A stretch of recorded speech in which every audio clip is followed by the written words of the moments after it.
Hello friends, नमस्कार। न्यूजन study point में आपका स्वागत है। आज का यह वीडियो लेक्चर नंबर सिस्टम के क्वेश्चन प्रैक्टिस सीरीज का 17th यानी 17वां वीडियो है। इस वीडियो लेक्चर में भी हम डिवीजन से संबंधित कुछ महत्वपूर्ण प्रश्नों को करने वाले हैं। तो चलिए शुरू करते हैं आज के एक मज़ेदार प्रश्न से। प्रश्न है, किसी संख्या में 36 से भाग देने पर शेष 31 बचता है, तो 12 से भाग देने पर शेष कितना बचेगा। यहाँ 4 ऑप्शन दिए गए हैं। ऑप्शन ए में 5, बी में 7, सी में 4 और डी में दिया गया है इनमें से कोई नहीं। इस प्रश्न को करने से पहले हम ये समझने का प्रयास करेंगे कि इस तरह के प्रश्नों को सॉल्व करने के लिए इसके पीछे का बेसिक कंसेप्ट क्या होता है। अगर आपने इसके बेसिक कंसेप्ट को एक बार अच्छे से समझ लिया तो आप इस तरह के किसी भी प्रश्न को पेन और पेपर का मदद लिए बिना ही कुछ ही सेकेंड्स में मौखिक रूप से सॉल्व कर लेंगे। तो आइए समझते हैं आज के इस बेसिक कंसेप्ट को। सबसे पहले हम इस क्वेश्चन में जिस संख्या से भाग दिया जा रहा है 36 और जो शेषफल बच रहा है 31, एक दूसरी संख्या जिससे भाग दिया जा रहा है वो 12, उसके ऊपर हम विचार करते हैं। इस क्वेश्चन में कहीं भी कोटिएंट का जिक्र नहीं है, यानी हमें ना तो संख्या से मतलब है ना कोटिएंट से मतलब है। इस क्वेश्चन में हमें केवल डिवाइजर और रिमाइंडर के ऊपर विचार करना है। यहाँ दो डिवाइजर हैं, पहला 36 और दूसरा 12। और ये कहा जा रहा है कि जब किसी संख्या को 36 से भाग दिया जा रहा है तो शेषफल 31 बचता है। उसी संख्या को अगर 12 से भाग दिया जाए तो शेषफल क्या बचेगा। हम सबसे पहले क्या करते हैं, 36 को लिखते हैं। 36 को लिखते हैं। अच्छा, 36 के ऊपर थोड़ा सा और गहराई से विचार करें जब, तो 36 का अगर हम मल्टीपल करें, यानी इसके अगर हम टेबल को लिखें 36 के, तो 36 के टेबल क्या क्या होंगे। 36 यानी 36, 36 दूनी के 72, 36 या 108,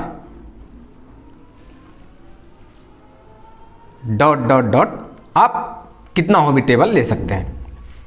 लेकिन हमारा यहाँ मकसद ये है कि इस टेबल के माध्यम से इस क्वेश्चन को आपको समझाना।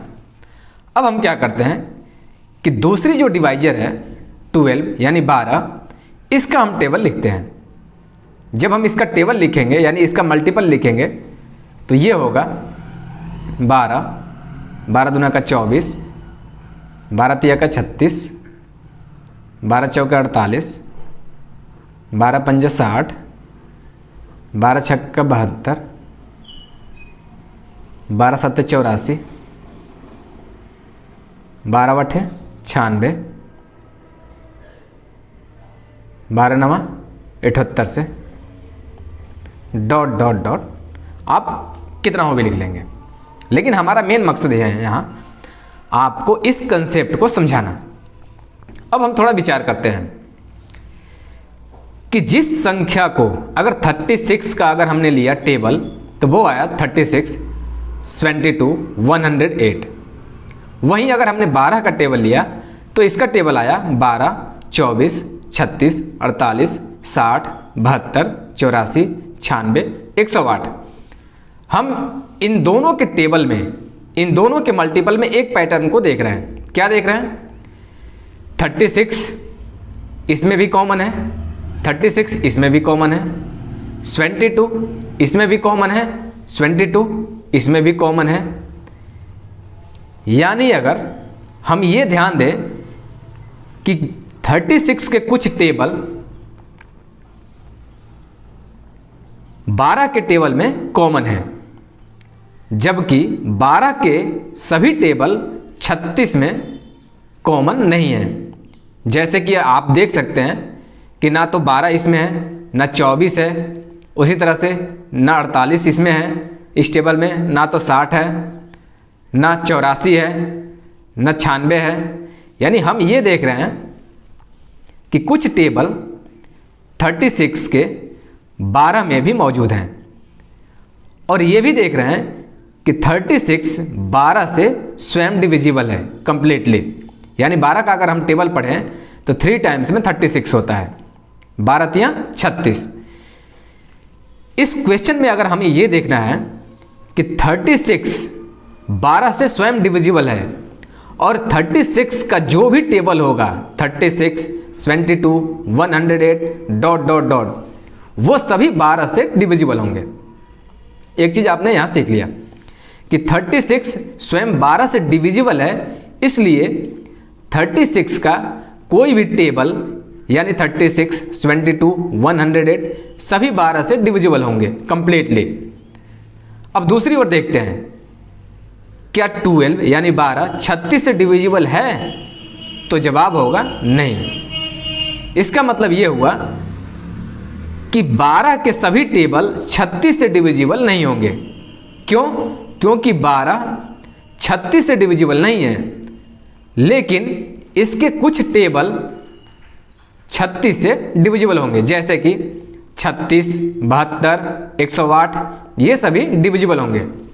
कहने का मतलब ये हुआ कि अगर 36 उस संख्या में 36 से भाग दिया जा रहा है और ये संख्या स्वयं दूसरी भाग देने वाली संख्या से डिविजिबल है, यानी कि इसका हर टेबल 36 का सभी टेबल्स 12 से कंप्लीटली डिविजिबल होगा। जबकि इसका उल्टा, अगर कोई संख्या 12 से डिविजिबल है तो ये जरूरी नहीं है कि वो 36 से भी डिविजिबल होगा। इस चीज को हम यहां देख सकते हैं, जैसे 12, 24, 48, 60 ये सब 36 से डिविजिबल नहीं है, लेकिन 36 का सभी टेबल 12 से डिविजिबल होगा। क्यों?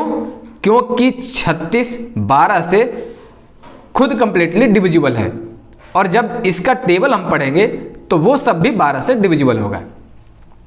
अब एक चीज और, जो संख्या 36 से डिविजिबल होगा, मान लीजिए कि अगर हम 72 को यहां लेते हैं, एक संख्या लेते हैं 72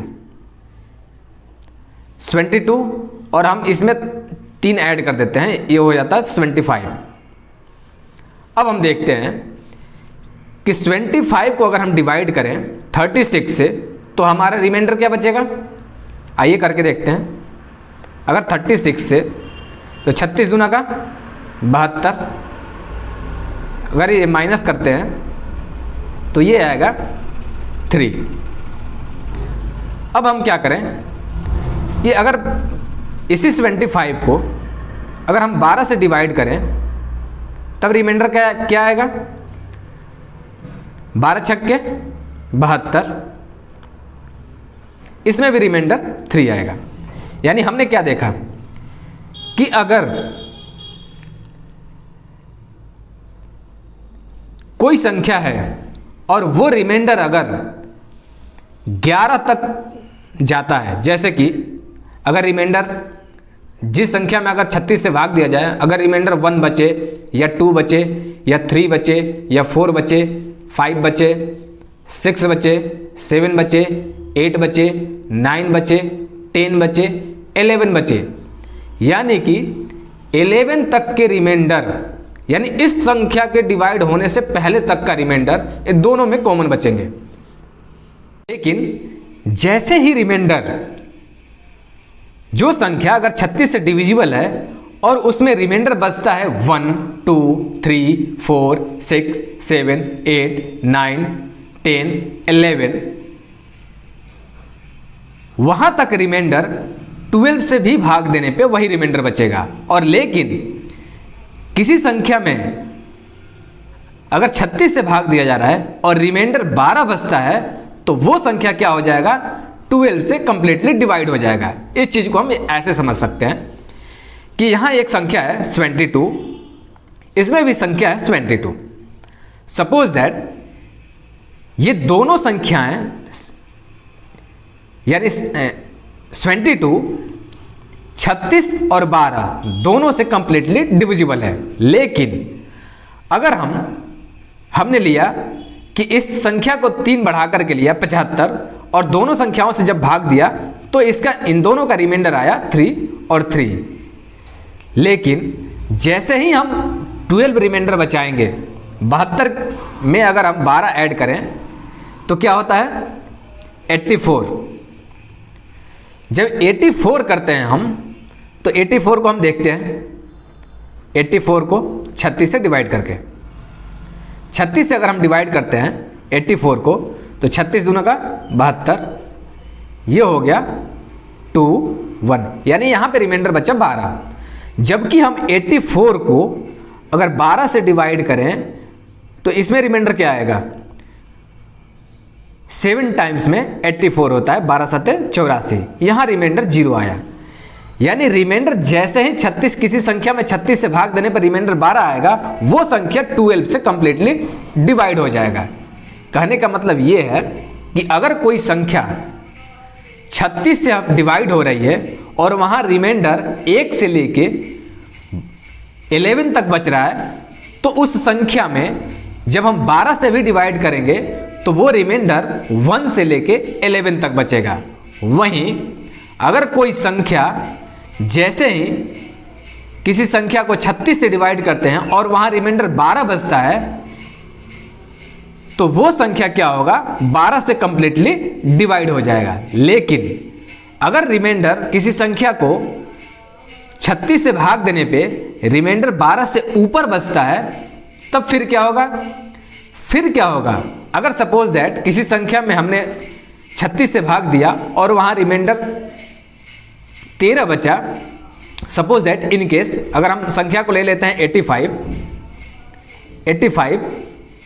85, तो जब हम 36 से भाग करेंगे तो ये हो जाएगा 36 दूनी के 72, यहां रिमाइंडर बचेगा 13।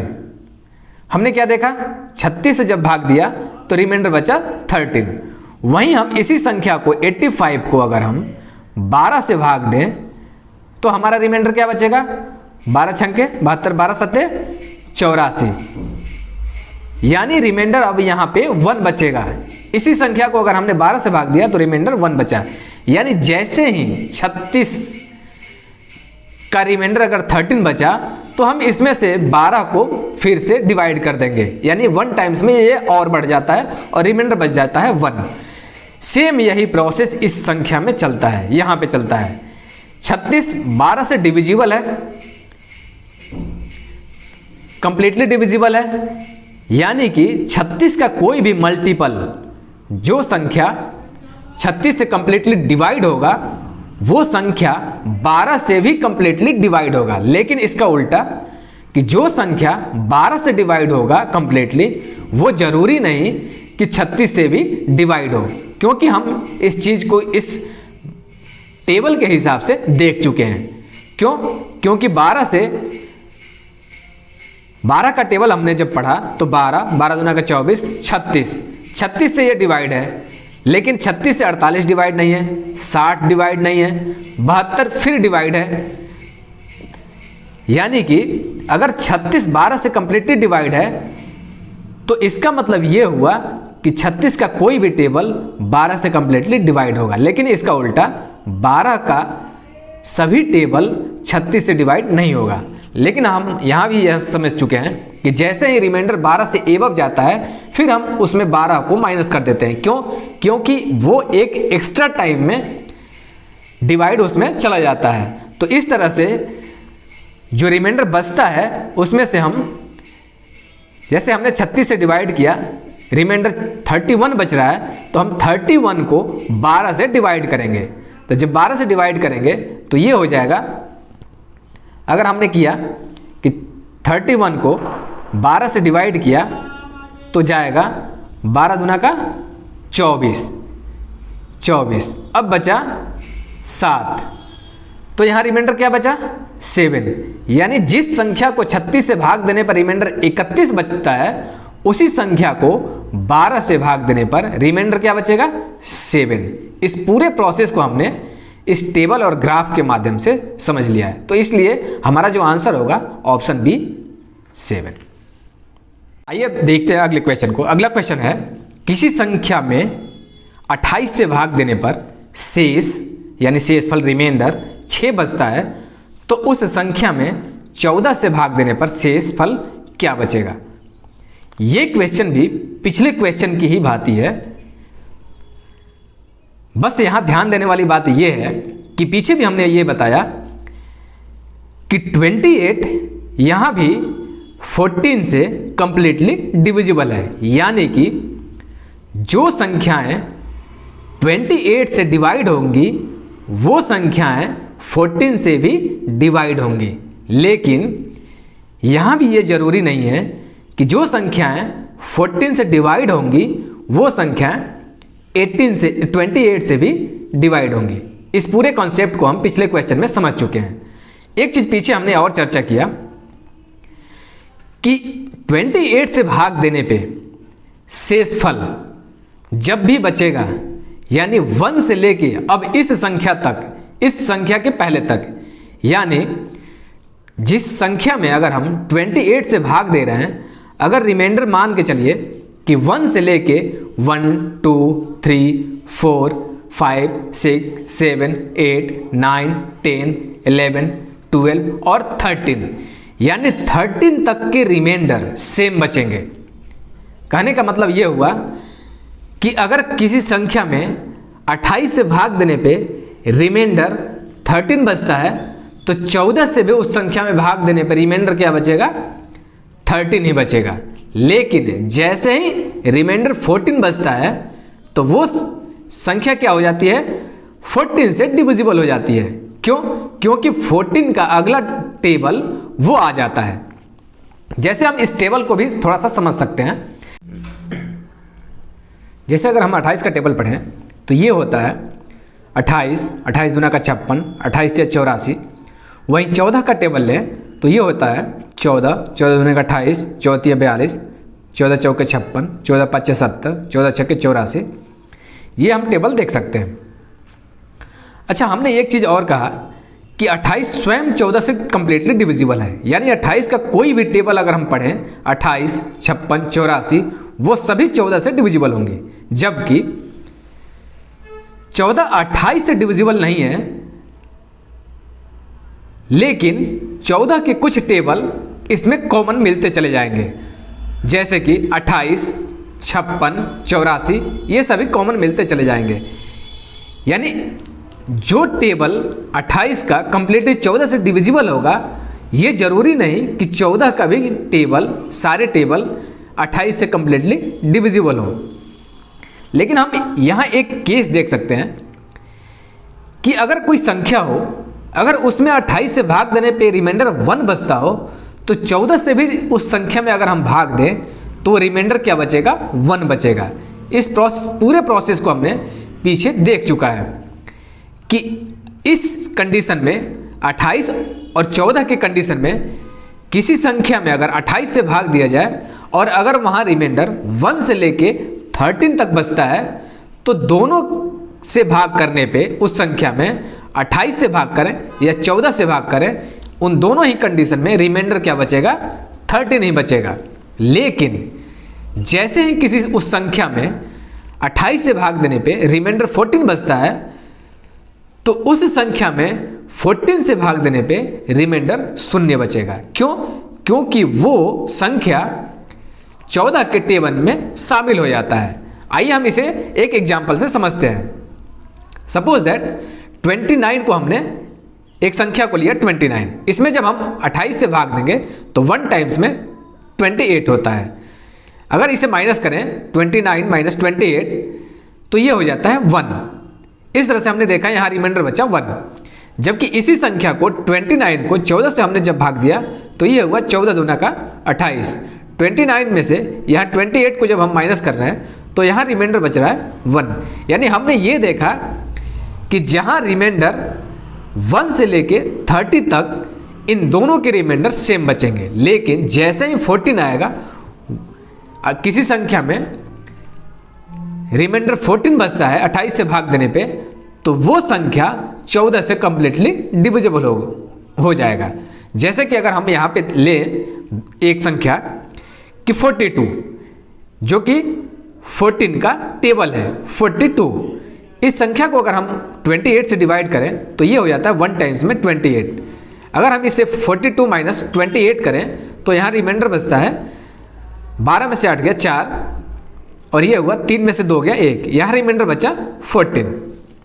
अगर इसी संख्या यानी 42 को 14 से डिवाइड करें तो ये हो जाता है 14 तिया 42, यानी कि 42 माइनस 42 इजकल टू यहाँ रिमाइंडर बचता 0।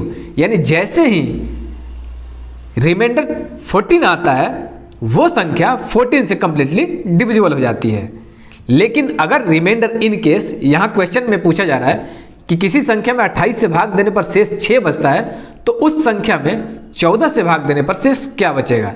इसका आपका आंसर एकदम सिंपल होना चाहिए कि 1 से लेके 13 तक के यानी इस संख्या के एक पहले तक के रिमाइंडर दोनों ही कंडीशन में सेम बचेंगे, चाहे आप उस संख्या में 28 से भाग दीजिए या 14 से भाग दीजिए। इसलिए हमारा आंसर होगा ऑप्शन ए 6।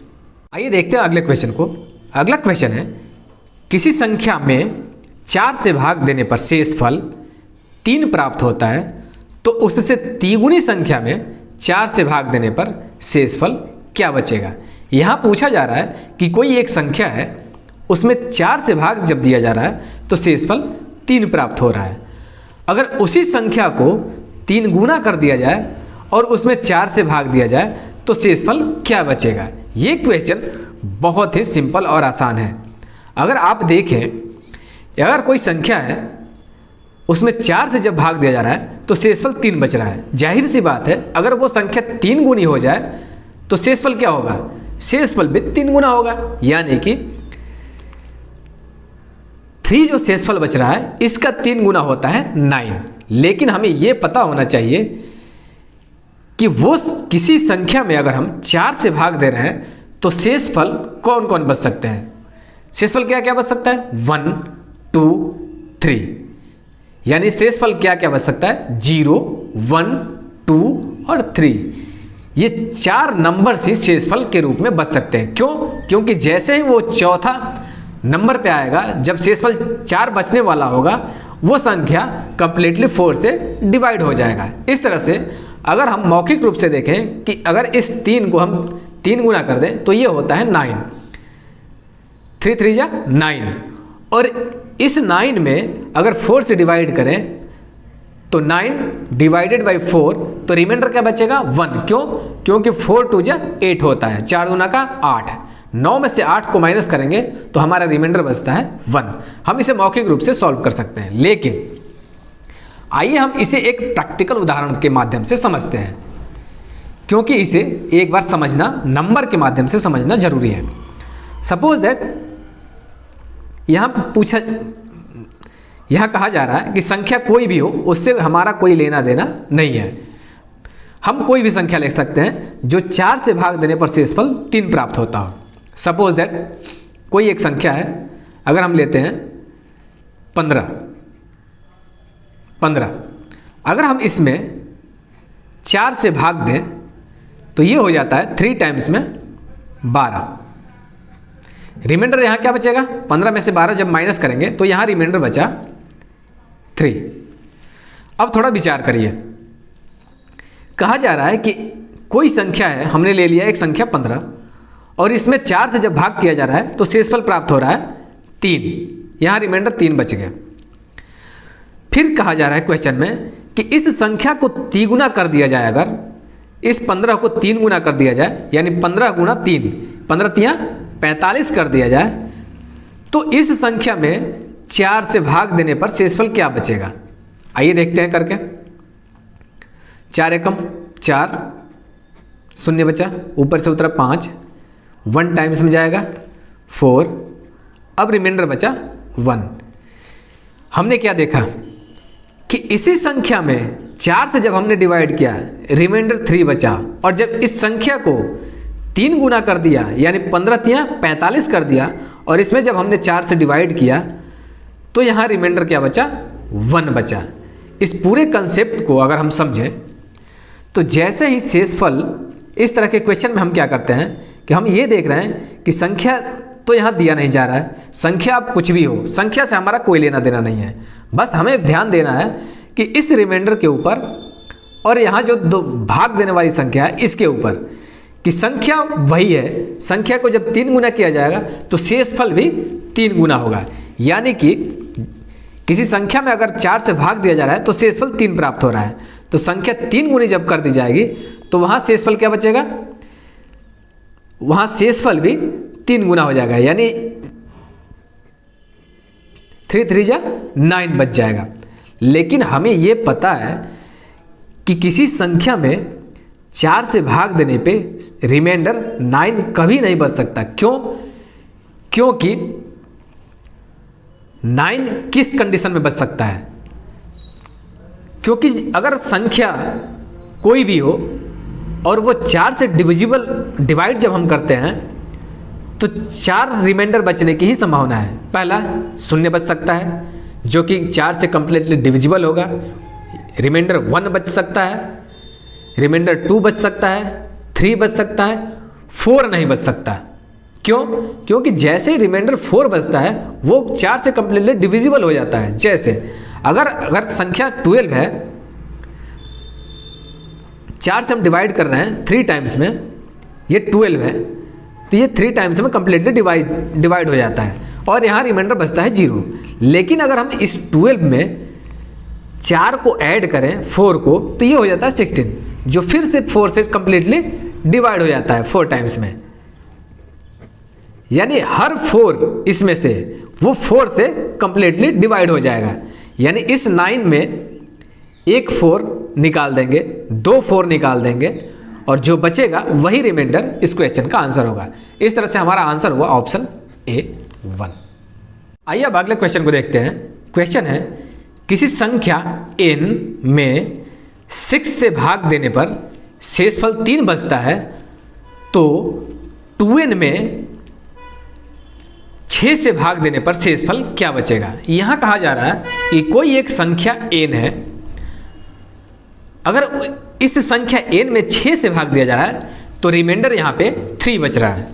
लेकिन इस संख्या n को अगर डबल कर दिया जाए, 2n कर दिया जाए, तो इस 2n में 6 से भाग देने पर शेषफल क्या बचेगा। जाहिर सी बात है, अगर संख्या n है, अगर उसमें 6 से भाग दिया जा रहा है और शेषफल 3 बच रहा है, जब संख्या डबल हो जाएगा, 2n हो जाएगा, तो उसमें 6 से भाग देने पर शेषफल क्या बचेगा, शेषफल भी 2 गुना बचेगा, यानी 3 2 जा 6 शेषफल बचेगा। लेकिन हम डिवाइड कर रहे हैं 6 से, शेषफल 6 नहीं बच सकता। क्यों?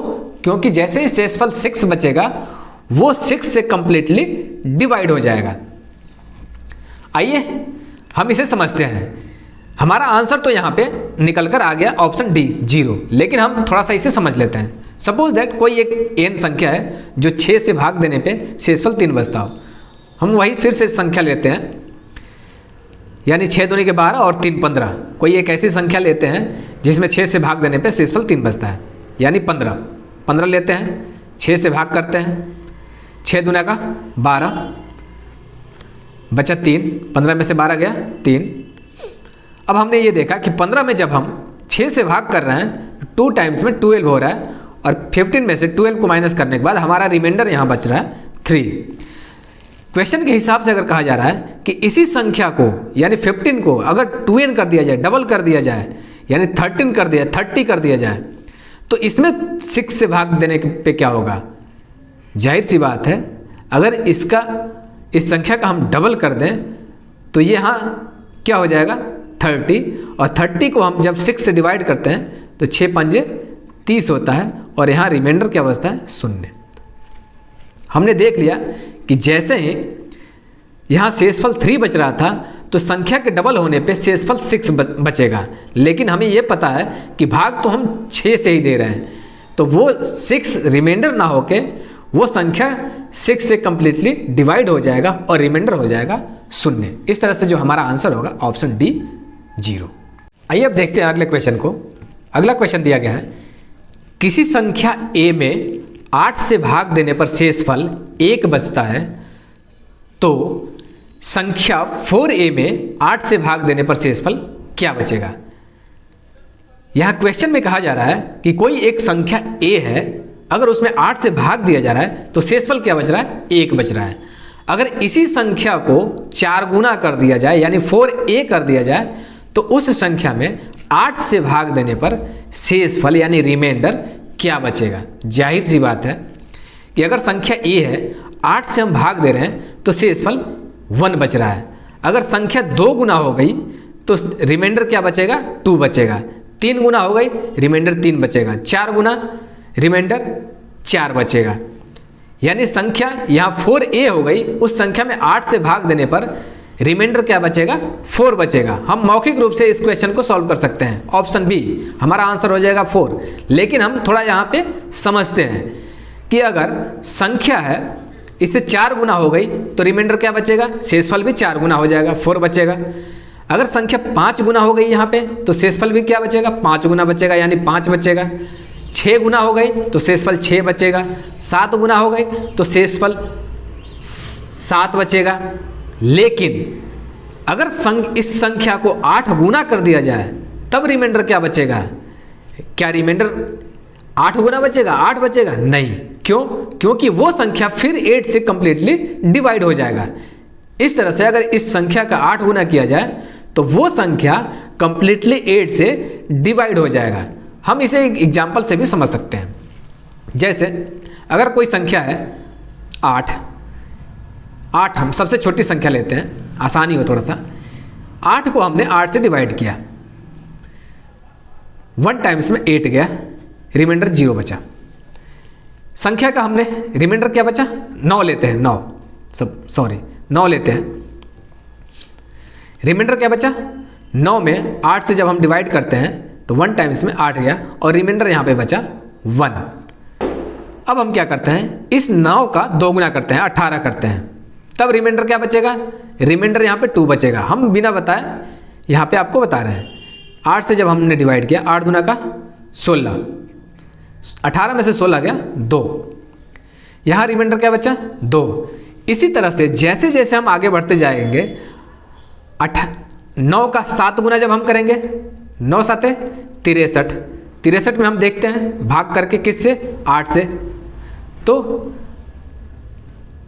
8 7 56, यहाँ रिमाइंडर क्या बचेगा, 63 माइनस 56 इजकल टू 7, यहाँ रिमाइंडर 7 बचा। लेकिन जैसे ही हमने इस संख्या को 7 गुना किया, 9 को 7 गुना किया, 9 7 63, जैसे ही हम 8 गुना करेंगे ये क्या हो जाएगा, 9 8 72।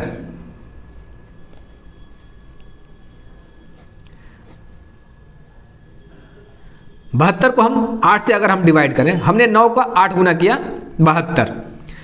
अब हमें रिमाइंडर यहाँ पे बचना चाहिए था 8 गुना इसके हिसाब से, लेकिन यहाँ रिमाइंडर क्या बचेगा, 0। क्यों? क्योंकि जैसे ही 8 रिमाइंडर बचने वाला होगा वहाँ क्या हो जाएगा, वो संख्या 8 से कंप्लीटली डिवाइड हो जाएगा। 8 9 72। हमने देखा कि इस 72 में से 72 को माइनस करने के बाद यहाँ पे रिमाइंडर क्या बचा, 0। यानी कि अगर संख्या a है और इसका हमने 2 गुना किया, 3 गुना किया, 7 गुना तक, यानी रिमाइंडर 7 बच जाएगा 7 गुना तक। लेकिन जैसे ही हम इस संख्या को 8 गुना करेंगे और जहाँ रिमाइंडर 8 बचने वाला होगा वो संख्या 8 से कंप्लीटली डिवाइड हो जाएगा और वहाँ रिमाइंडर हो जाएगा 0। इस तरह से इस क्वेश्चन के हिसाब से इसमें जो आंसर होगा ऑप्शन बी 4।